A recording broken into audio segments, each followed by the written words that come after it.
Amazon के साथ हम ई कॉमर्स का बिजनेस स्टार्ट करते हैं and fulfilment bye Amazon service का हम यूज करते हैं, तो वहां पे एक बहुत ही बड़ा लूप होल्स है जिसकी वजह से सेलर को काफी नुकसान होता है। तो क्या है, कैसे होता है, उसमें अमेजोन का क्या रोल होता है, वो सारी चीज अपने पूरा डिटेल में समझते हैं। सो मेरा नाम संजय सोलंकी है, मैं एक ई कॉमर्स सेलर हूं। Let's begin in the video.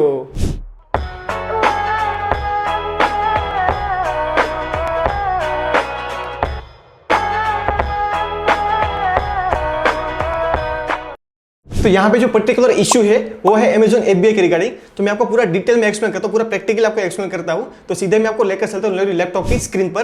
तो जैसे कि आप यहाँ पे देख पा रहे हो, अमेजोन एफबीआई डिस्पैच इशू मतलब डिलीवरी के रिगार्डिंग है। तो पिछले सबसे पहले वो समझते हैं अगर आपका मल्टीपल जगह पे वेयर हाउस अवेलेबल है, जैसे कि मेरी मैं बात करूँ तो मेरा अभी आज के डेट में 3 जगह पे वेयर हाउस अवेलेबल है, अहमदाबाद, दिल्ली एंड बेंगलोर है। 3 स्टेट के अंदर मेरा क्या है, वेयर हाउस अवेलेबल है। तो यहाँ पे देखते हैं कि अमेजोन डिलीवरी कैसे करवाता है। तो अमेजोन ने क्या किया, इंडिया को अलग 4 पार्ट के अंदर डिवाइड किया हुआ है। रीजनल डिलीवरी के अंदर कौन सा आएगा उसने अलग बताया हुआ है, list of the shipping region, region 1, region 2, region 3, region 4 and उसके अंदर कौन सा स्टेट कवर होगा वो भी उसने यहाँ पे सारा अलग दिखाया हुआ है। जैसे कि यहाँ पे लाइक रीजन 3 के अंदर देखे तो अंडमान निकोबार, आंध्र प्रदेश, गोवा, कर्नाटका, केरला, पौंडीचेरी, तमिलनाडु, तेलंगाना, लक्षद्वीप, मतलब इतने जो स्टेट है किसमें आएगा, रीजनल डिलीवरी में। अगर आपका कोई भी एक स्टेट के अंदर वेयर हाउस अवेलेबल होगा तो ये भी स्टेट के अंदर कोई ऑर्डर आएगा तो आपको कौन से डिलीवरी के अंदर कवर होगा, रीजनल डिलीवरी के अंदर कवर होगा। तो इसी तरह सारी चीज इसने यहाँ पे बताई हुई। जैसे कि रीजनल 2 है, यहाँ पे दादरा नगर हवेली, दीव दमन, गुजरात, मध्य प्रदेश एंड महाराष्ट्र, ये जो इतने स्टेट है और जो केंद्र शासित प्रदेश है वो इसके अंदर कवर हो गए। तो अभी इश्यू क्या है वो सबसे पहले समझते हैं कि जैसे कि मेरा एक ऑर्डर था, महाराष्ट्र से मेरा ऑर्डर था, तो डिलीवरी उसका रीजनल के हिसाब से देखे तो कहां से डिस्पैच होना चाहिए। जैसे कि महाराष्ट्र से ऑर्डर था तो किस में आएगा, गुजरात से। मतलब अगर मेरा वेयर हाउस अवेलेबल है तो कहां से डिस्पैच होना चाहिए, गुजरात से डिस्पैच होना चाहिए। पर डिस्पैच कहां से हुआ, बेंगलोर से। जैसे कि आप यहाँ पे रीड कर पा रहे हो BLR जो लिखा है, तो मतलब ये ऑर्डर कहां से डिस्पैच हुआ है, बेंगलोर से डिस्पैच हुआ है। अभी अपने डिलीवरी चार्जेस के बारे में समझते हैं। अगर सपोज मान लो मेरा जो महाराष्ट्र से ऑर्डर था, अगर अहमदाबाद से डिलीवर होता, लाइक गुजरात से डिलीवर होता, तो कौन सा चार्ज मुझे लगता, रीजनल डिलीवरी वाला जो चार्जेस होता है वो मुझे लगता। पर मेरा डिस्पैच कहां से हुआ, बेंगलोर से हुआ, मुझे कौन सा चार्जेस लगेगा, नेशनल डिलीवरी वाला जो चार्जेस होगा, शिपिंग चार्जेस होगा, वो मुझे लगने वाला है। ऐसा एक बार नहीं होता, बहुत ही बार होता है। जैसे कि मैं आपको दूसरा एग्जाम्पल बताता हूँ। तमिलनाडु का मेरा एक ऑर्डर था, वो डिस्पैच कहां से हुआ, दिल्ली से डिस्पैच हुआ। अब प्रैक्टिकली देखने जाए तो कहां से डिस्पैच होना चाहिए, बेंगलोर से होना चाहिए, क्योंकि मेरा जो लाइक इन्वेंट्री है, मेरा जो गुड्स है वो सारा के सारा वेयर हाउस के अंदर अवेलेबल है, दिल्ली के अंदर भी अवेलेबल है, अहमदाबाद में भी अवेलेबल है, बेंगलोर के अंदर भी अवेलेबल है। पर डिस्पैच कहां से हो रहा, दिल्ली से हो रहा, मतलब गलत वेयर हाउस से डिस्पैच हो रहा। इसके अलावा भी एक केस और समझते हैं। जैसे कि मेरा एक ऑर्डर था कर्नाटक से था, कर्नाटक मतलब मेरा जो पर्टिकुलर सिटी की बात करूं तो बेंगलोर से मेरा ऑर्डर था। तो प्रैक्टिकली डिलीवर कहां से होना चाहिए, अगर बेंगलोर से ऑर्डर था, मेरा स्टॉक बेंगलोर के अंदर अवेलेबल है, तो ऑब्वियसली बात है बेंगलोर से डिलीवर होना चाहिए। पर डिलीवर कहां से हुआ, जैसे कि यहाँ पे आप देख पा रहे हो AMD अहमदाबाद से डिलीवर हुआ। अगर मेरा ये ऑर्डर बेंगलोर से था एंड बेंगलोर से अगर डिस्पैच होता तो मुझे कौन सा चार्जेस लगता, लोकल डिलीवरी का चार्ज लगता। पर डिस्पैच कहां से हुआ, अहमदाबाद से डिस्पैच हुआ, मतलब कौन सा चार्जेस मुझे लगेगा, नेशनल डिलीवरी का मुझे चार्जेस लगेगा।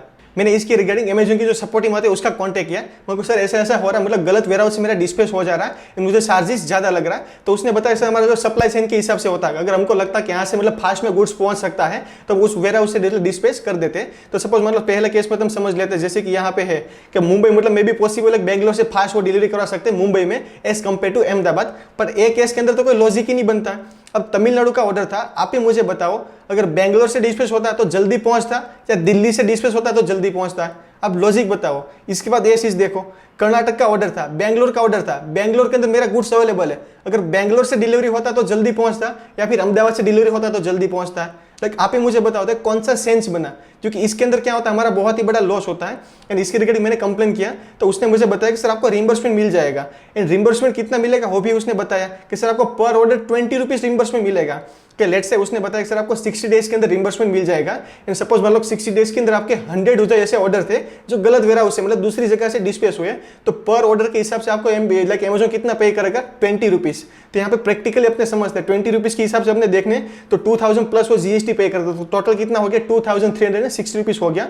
पर एक्चुअली में मुझे इससे बहुत ही ज्यादा चार्जेस लग रहा। जैसे कि यहाँ पे समझते हैं कि मेरी प्रोडक्ट है, यहाँ पे अगर वो लोकल डिलीवरी होता तो मुझे कितना चार्जेस लगता है, यहाँ पे 38 रुपीज। अगर रीजनल डिलीवरी होता तो कितना चार्जेस लगता, मुझे 55.5 लगता।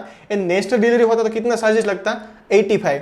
यहाँ पे अपने केस लेके समझते हैं कि जैसे कि अपना ये वाला केस था, लाइक तमिलनाडु का ऑर्डर था, मुझे कहाँ से डिस्पैच होना चाहिए, बेंगलोर से। अगर बेंगलोर से डिलीवर हो लाइक डिस्पैच होता तो मुझे कौन सा चार्ज लगता, रीजनल डिलीवरी वाला, मतलब कि कितना लगता मुझे 55.5। बट एक्चुअली डिलीवर कहाँ से हुआ, अहमदाबाद से हुआ तो मुझे कितना, सॉरी दिल्ली से हुआ, डिस्पैच कहाँ से हुआ, दिल्ली से हुआ, तो मुझे कौन सा चार्जेस लगा यहाँ पे, नेक्स्ट डिलीवरी का। अगर ये दोनों का मैं सिर्फ डिफरेंस देखने जाऊँ तो कितना होता है 29.5, मतलब अमेजन मुझे कितना रिम्बर्समेंट करेगा, 20 रुपीज़ ही करेगा, बट एक्चुअली मुझे चार्ज कितना लगा है 29.5, मतलब रफली गिन जाए तो 30 रुपीज़ का मुझे चार्ज लगा है। इन अमेजन मुझे रिम्बर्समेंट कितना करेगा, सिर्फ 20 रुपीज़ ही करता। अब दूसरा केस लेके चलते हैं, जैसे कि ये मेरा ऑर्डर कहाँ से था, कर्नाटक से था, बेंगलोर से था। अगर बेंगलोर से डिलीवरी हो जाता तो मुझे कौन सा चार्ज लगने वाला था, लोकल डिलीवरी का, मतलब मुझे कितना चार्ज लगता, 38 रुपीज़ लगता। पर डिस्पैच कहाँ से हुआ, AMD मतलब अहमदाबाद से डिस्पैच हुआ, तो मुझे कौन सा चार्ज लगा, नेक्स्ट डिलीवरी वाला, मतलब कितना चार्ज लगा 85 रुपीज़। अगर इसको मैं माइनस कर दूँ तो मुझे कितना लग चार्जेस लगा, एक्स्ट्रा लगा, वो है 47 रुपीज़। अमेजन मुझे कितना पे करेगा, 20 रुपीज़ का रिम्बर्समेंट देगा। तो ऊपर का जो 27 रुपीज़ है उसका क्या, मतलब कि सिर्फ गलत डिस्पैच की वजह से मुझे कितना लॉस हो रहा है, 27 रुपीज़ का लॉस हो रहा है पर ऑर्डर। एंड ऐसा नहीं है कि सिर्फ 1-2 ऑर्डर में ऐसा होता है, ये रेट मेरे साथ होता है 10 to 15%। मैं एग्जांपल लेके समझाता हूँ। अगर सपोज मान लो डेली के अगर 100 ऑर्डर आ रहे हैं, डेली के 100 ऑर्डर आ रहे हैं, तो कितने केस में होता है, 10 से 15 ऑर्डर, डेली के 10 से 15 ऑर्डर ऐसे होते हैं जो गलत वेयरहाउस से डिस्पैच हो जाते हैं। गलत मतलब कि दूसरी जगह से, जहां से होने चाहिए वहां से नहीं होते, दूसरी जगह से लाइक डिस्पैच हो जाते हैं। इसका भी अपने लाइक कैलकुलेशन लेते हैं कि जैसे कि यहाँ पे अपने को कितना लॉस हो रहा था, अगर लाइक रीजनल में से नेशनल में डिलीवरी हो रहा था कितना रुपीज का लॉस हो रहा था, 10 रुपीज का, एंड लोकल में से नेशनल हो गया तो कितना रुपीज का लॉस हो रहा था, 27 रुपीज का। बट एवरेज अपने कितना लेते हैं, 15 रुपीज, 15 रुपीज अपने एवरेज गिन लेते हैं कि अपने को कितना का लॉस हो रहा है, 15 रुपीज का पर ऑर्डर लॉस हो रहा है। एंड डेली के कितने ऑर्डर ऐसे जा रहे हैं, अगर किसी का 100 ऑर्डर आ रहा है तो कितने ऑर्डर जा रहे हैं डेली के, ऐसे 10 ऑर्डर में अपना 15 रुपीज एक्स्ट्रा जा रहा है, तो डेली के कितना हो गए, 150 रुपीज हो गए।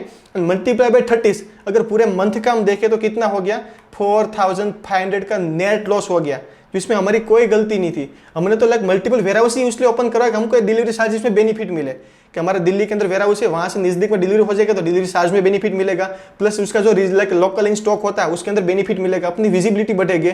इसके लिए तुम क्या करते हैं, मल्टीपल स्टेट का जीएसटी लेते हैं, इतना सारा हेडेक लेते हैं, क्योंकि इतने लाइक मैनेज करना भी डिफिकल्ट है ना, अलग 3-4 स्टेट का आपने जीएसटी लेके रखा तो अलग का सबसे फाइलिंग करना, अलग से सबसे डेटा मेंटेन करना होता है, वहां पे आपने कोई रेंट पे स्पेस ली होती है, उसका ईयरली बेस पे मेंटेनेंस आता है, तो बहुत सारी चीज का हेडेक होता है। And end of the day क्या होता है, ऊपर से और लॉस होता है, क्योंकि गलत वेयरहाउस से डिस्पैच हो रहा है। तो ये बहुत ही सीरियस इशू है। आप जितने भी लोग FBA कर रहे हो तो बहुत ही सीरियस इशू है, अमेजन को कंप्लेन करो, अमेजन की हायर अथॉरिटी आपके लिए कॉन्टैक्ट के अंदर है तो उस तक भी वीडियो पहुंचाओ कि इसी तरह सेलर को लॉस हो रहा है।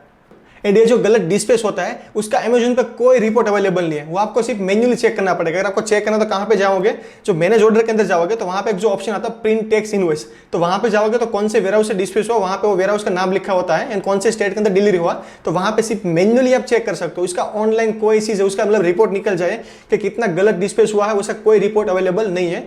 दूसरा भी इसके साथ वही इशू है, अमेजन ने बोल दिया कि हम रिम्बर्समेंट दे देंगे, रिम्बर्समेंट मिल जाएगा तो उसका तो हमको नोटिफिकेशन आ जाएगा भाई आपको इतने ऑर्डर का रिम्बर्समेंट मिला है, बट उससे भी पहले हमको हो तो पता होना चाहिए कितने ऑर्डर का रिम्बर्समेंट मिलने वाला है। एग्जांपल लेके चलते हैं, अमेजन बोलता है कि आपको 60 डेज के अंदर रिम्बर्समेंट मिल जाएगा, कि फॉर एग्जांपल आपके 100 ऑर्डर थे जो दूसरे वेयरहाउस से डिस्पैच हो गए, उसका अमेजन आपको रिम्बर्समेंट तो दे देगा, पर कैसे, मतलब उसका क्रॉस वेरीफाई कैसे करोगे। सपोज मतलब आपके 100 लाख ऑर्डर थे वो गलत वेयरहाउस से डिस्पैच हुए एंड आपको सिर्फ कितने 60 ऑर्डर के आपको क्या मिला, रिम्बर्स मिला, पर इसको आप क्रॉस वेरीफाई कैसे करोगे, क्योंकि अमेजन पे ऐसा कोई भी रिपोर्ट अवेलेबल नहीं है कि आपका एक वेयरहाउस से डिस्पैच होने वाला था बट गलती से या फिर जो भी अमेजन का सिस्टम है उसके हिसाब से दूसरे वेयरहाउस से डिस्पैच हो गया, तो ऐसा अमेजन पे कोई भी रिपोर्ट अवेलेबल नहीं है। मतलब यहाँ पे ट्रांसपेरेंसी का भी बहुत ही बड़ा इश्यू है। एंड में कंक्लूजन में मैं इतना ही कहूंगा कि अमेजन थोड़ा ट्रांसपेरेंसी रहा है, कि ऐसा कोई रिपोर्ट लाने का भी सिस्टम आया, हमको कुछ फिल्टर लगे और हमको रिपोर्ट मिल जाए कि इतना गलत ऑर्डर डिस्पैच हुआ है।